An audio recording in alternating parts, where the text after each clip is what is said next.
O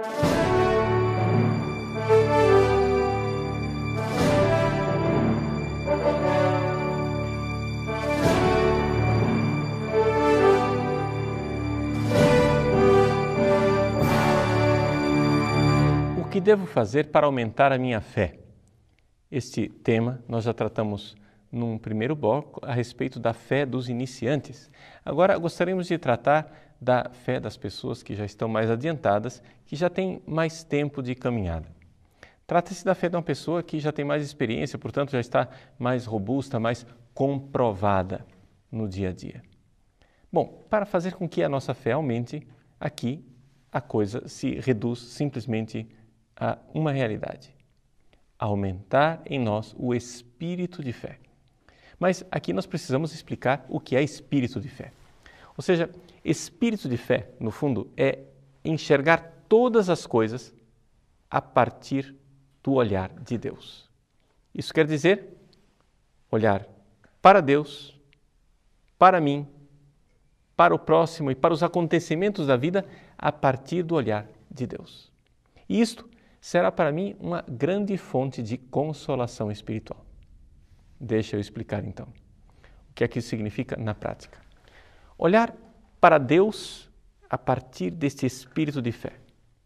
Bom, se eu quero olhar para Deus a partir do espírito de fé, eu não posso deixar-me levar pelos altos e baixos da minha vida espiritual, das minhas consolações, quando estou em momentos de pico, estou muito bem porque estou sentindo consolações de Deus, ou momentos de baixa, em que eu estou sentindo provações e aridez.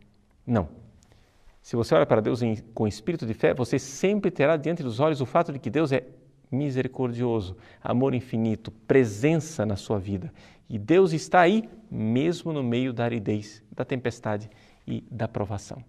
Nesse espírito de fé, então, você começa a aumentar a sua fé quando você exercita na prática esta constatação de que Deus está me amando. Por que Ele está permitindo tudo isto? Talvez eu não enxergue com o meu intelecto, mas eu enxergo com a fé, com o olhar da fé, com o espírito de fé, o quanto Ele me ama e o quanto Ele saberá tirar uma ressurreição de cada cruz que eu enfrento em minha vida. Pois bem, eu devo olhar também com o espírito de fé a mim mesmo. Por quê? Porque se a pessoa não olha para si com espírito de fé, ela termina tendo oscilações. Nós terminamos quase que maníacos depressivos.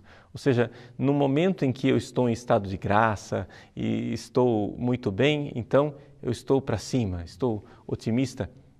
Mas a tendência de quando eu estou olhando só para o meu lado positivo é eu ser levado pela vaidade, pela soberba, me achar melhor do que os outros, me achar mais abençoado que os outros. Ao mesmo tempo, quando eu estou em momentos de pecado ou de grandes defeitos espirituais e morais aparecendo dentro de mim, a tendência minha é me desprezar completamente e deprimir, de alguma forma me condenando. Pois bem, olhar para si mesmo com espírito de fé é não ser mais suscetível tanto a esses altos e baixos, mas me agarrar em duas verdades fundamentais a meu respeito. Eu sou miséria, mas sou amado com um amor infinito de misericórdia. Miséria e misericórdia são aquilo que mantém mais ou menos estabilizado o avião, né, da minha autoestima. Eu nem me esqueço da minha miséria para não ser levado pela soberba e nem esqueço da misericórdia para não ser arrastado pelo desespero. Como é que eu olho com espírito de fé para os acontecimentos do dia a dia? Bom, os acontecimentos do dia a dia ficarão então marcados pelas bem-aventuranças. Nas bem-aventuranças, por exemplo, Jesus diz: felizes os pobres, felizes os que choram, felizes os perseguidos. Mas como é possível ver esse tipo de felicidade? Somente se eu tiver espírito de fé. Vou dar um exemplo. Quando, por exemplo, eu estou andando numa calçada e vêm uns assaltantes, me agridem, levam a minha carteira, roubam meu celular e ainda por cima me dão uma coronhada na cabeça e eu termino lá no chão ensanguentado. Pois bem, quando eu vou à polícia para fazer o boletim de ocorrência, lá está escrito o nome da vítima. Sou eu. Mas se eu tiver espírito de fé, eu verei que na verdade a vítima não sou eu. A vítima são aqueles assaltantes que com os seus atos perderam o céu e mereceram o inferno. Ou seja, eles, de alguma forma, perderam o bem maior.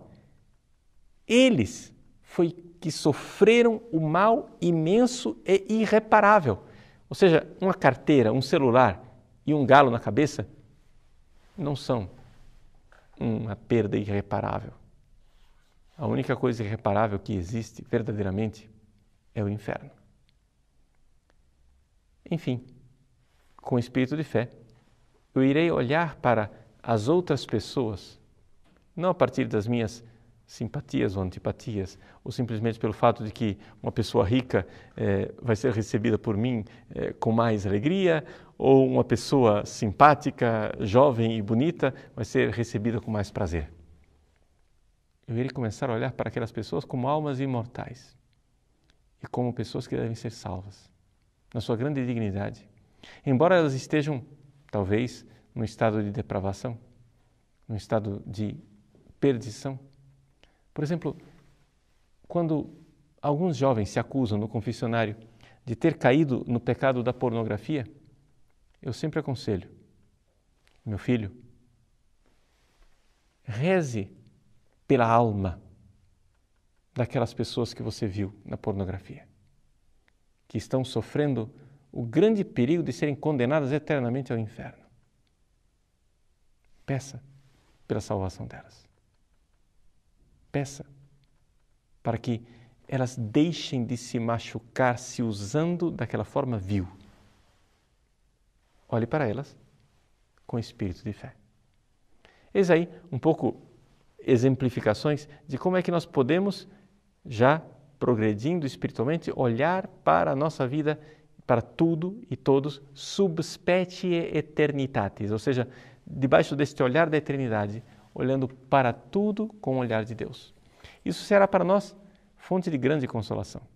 Por quê? Porque as coisas ficam, na verdade, invertidas, não é verdade? Na verdade, nós começamos a enxergar a realidade das coisas de outra forma.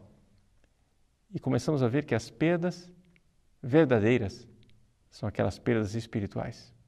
As perdas materiais são absolutamente irrelevantes. São quase que uma trivialidade diante do drama imenso de não podermos um dia contemplar Deus face a face.